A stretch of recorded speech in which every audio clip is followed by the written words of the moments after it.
یہ ایسی رات ہے کہ اس میں بندہ ہو اس کا اللہ ہو، بس کوئی تیسرا حائل نہ ہو بیچ میں، بندہ اور اس کا اللہ، بس آپس میں براہ راست رابطہ قائم کرو۔ کس طرح کرو کہ نفلیں پڑھو، سجدے لمبے لمبے کرو، قیام لمبا کرے، جتنی اگر لمبی صورتیں یاد ہیں لمبی صورتوں والی نماز پڑھو، اور لمبے قیام، لمبے رکوع، لمبے سجدے۔ اور اس سجدے میں جو نفلوں کے سجدے ہوتے ہیں اس میں جتنی چاہو دعائیں کرو، عربی والی دعائیں جو قرآن کی دعائیں ہیں یا نبی کریم صلی اللہ علیہ وسلم کی جو دعائیں مناجات مقبول وغیرہ میں لکھی ہوئی ہیں، وہ جتنی یاد ہو وہ پڑھو، اور کچھ نہیں، جتنی بھی یاد ہو، جو بھی یاد ہو، جو دعا یاد ہو۔ سجدے کی حالت میں، نفلوں کے سجدے کی حالت میں جو دعا کی جاتی ہے بڑی اللہ کے ہاں سیدھی پہنچتی ہے، کیونکہ سجدے سے بہتر کوئی وقت نہیں ہے جس میں بندہ اپنے اللہ کا قرب حاصل کر رہا ہو۔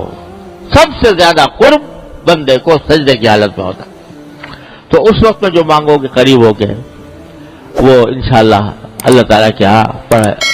اور قرآنی دعائیں ہیں، لوگوں کو کچھ، ہر مسلمان کو کچھ نہ کچھ یاد ہوتی ہیں، ربنا آتنا فی الدنیا حسنہ، اور کچھ نہیں تو، اور رب اغفر وارحم وانت خیر الراحمین وغیرہ وغیرہ، تو وہ دعائیں بھی کرتے رہو، لمبے قیام، لمبے رکوع، لمبے سجدے جتنے بھی ہو جائیں، اور جتنی نفلیں زیادہ، سب سے افضل کام تو یہ ہے نفلیں پڑھنا۔ اور اگر چاہو تو تلاوت، قرآن کریم کی تلاوت، کیونکہ لمبا قیام نہیں کیا جا رہا، زیادہ لمبی صورتیں یاد نہیں ہے، حفظ نہیں ہے، تو لمبا قیام کیسے کریں؟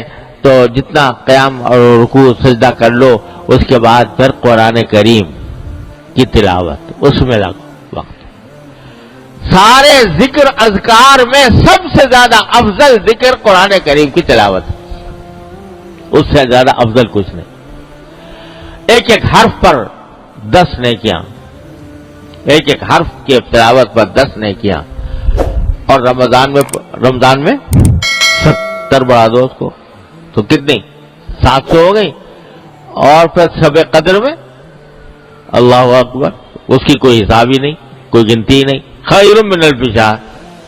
تو اس واسطے تلاوت جتنی ہو سکے وہ کرو۔ اور تیسرا کام یہ بھائی دعائیں مانگو، دعا مانگو، اپنے پروردگار سے لپٹ جاؤ، لپٹ کے دعائیں مانگو، مچل کے مانگو، ہر حاجت اپنی اللہ کے سامنے پیش کرو۔ اور وہ کریم کی بارگاہ ایسی ہے کہ ہر مانگنے پر، ہر دعا پر بھی تمہارے لیے نیکی لکھی جا رہی ہے۔ جو تم مانگ رہے وہ ملے یا نہ ملے، لیکن جو دعا مانگی، ہر دعا عبادت، ہر دعا نیکی، چاہے اپنے دنیاوی مقاصد کے لیے مانگ رہے ہو، یا اللہ مجھے صحت دے دے، یا اللہ میرا قرضہ ادا ہو جائے، یا اللہ میرا مکان بن جائے، یا اللہ مجھے سواری اچھی مل جائے، یا اللہ میری اولاد کو ترقی ہو جائے، یا اللہ مجھے روزگار میں، یہ ساری دعائیں جو کر رہے ہو، ہر دعا عبادت، ہر دعا نیکی۔ تو دعاؤں کی کثرت۔ اور ہم اور آپ کیا مانگیں گے دعائیں؟ مانگنا بھی نہیں آتا۔ مانگنا آتا ہے؟ اللہ میاں سے کس طرح مانگنا چاہیے؟ مانگنا بھی نہیں آتا۔ وہ مانگنا بھی سکھا گئے نبی کریم سرور عالم صلی اللہ علیہ وسلم، وہ بھی وہی سکھا گئے۔ تو اس کی آپ کی مانگی ہوئی دعائیں، مناجات مقبول، الحزب العظم، پتہ نہیں کتنی کتابیں چھپی ہوئی ہیں جس میں رسول کریم صلی اللہ علیہ وسلم کی مانگی ہوئی دعائیں ہیں۔ وہ ایسی دعائیں ہیں کہ ہمارے آپ کے تصور میں بھی نہیں آ سکتی تھی، جو سرکار دو عالم صلی اللہ علیہ وسلم سکھا گئے۔ دنیا اور آخرت کی کوئی بھلائی ایسی نہیں ہے جو آپ نے مانگ نہ لی ہو، ہمارے تصور میں بھی نہیں آ سکتی تھی، جو سرکار دو عالم صلی اللہ علیہ وسلم نے ہمیں مانگ کے بتا دی۔ یہاں تک مانگ لیا حضور اقدس صلی اللہ علیہ وسلم نے کہ یا اللہ، خشکی میں، سمندر میں آپ کا کوئی بندہ، کوئی بندی جو بھی کوئی دعا مانگ رہا ہو، جو چیز اچھی اس نے مانگی ہو، اے اللہ میں بھی اس کا محتاج ہوں، وہ مجھے بھی دے دے، وہ بھی مجھے دے دے۔ اس سے زیادہ اور کیا مانگے گا کوئی آدمی؟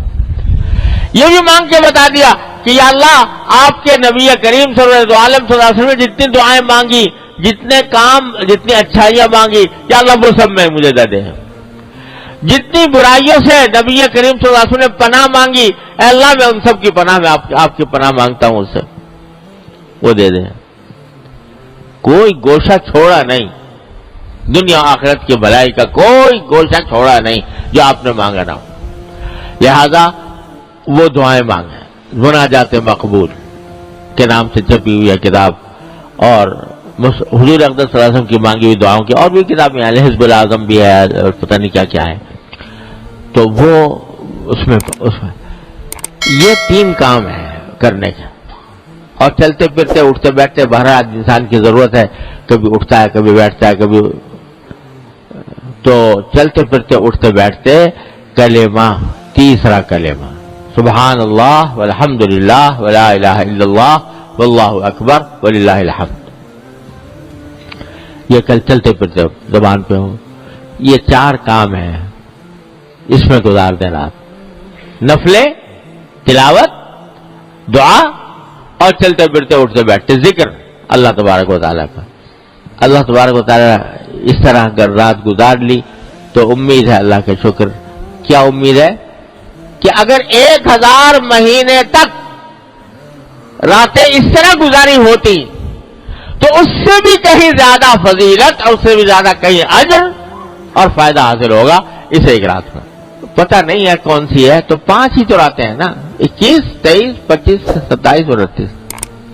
ان 5 راتوں کو اس طرح گزارنے کی کوشش کر لیں۔